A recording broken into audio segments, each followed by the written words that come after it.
এর আগে তো তুমি এমন ছিল না, এর আগে তো তুমি আমার সাথে এত অশান্তি করনি। তবে কেন কেন আজকে এটা করতেছো তুমি? পাশের বাড়ির বইয়ের কার কি আছে কার কি নাই এসব বলে তুমি আমাকে ছোট করতেছো। আমি কি তোমার কোনো সকালাভ পূরণ করিনি? সব সময় তোমার সকালাভ পূরণ করার চেষ্টা করেছি আমি।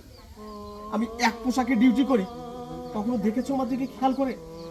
দেখেছো একটা পোশাক দিয়ে আমি কতদিন চলি?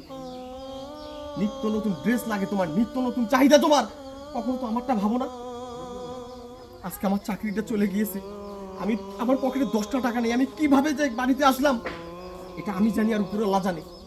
যতক্ষণ আমি রাস্তায় এসেছি ততক্ষণ শুধু ভেবেছি আমার এই দুঃখের কথা শুনে তুমি আমাকে সাপোর্ট করবে, আমার পাশে তুমি দাঁড়াবে, আমাকে সান্ত্বনা দিবে। তা না করে তুমি আমাকে কথা শোনাচ্ছ, আমাকে কথা শোনাচ্ছ তুমি।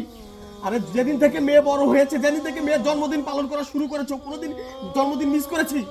এই একটা বার না হয় আমি জন্মদিনটা করতে পারিনি, কেকটা আনতে পারিনি, তার জন্য এত কথা। তোমার মা বলে আমার বাড়িতে আসলে তার দম বন্ধ হয়ে যায়, তার গা ঘিন ঘিন করে। কেন আমি কি মানুষ না? আমাকে কি মানুষ মনে হয় না?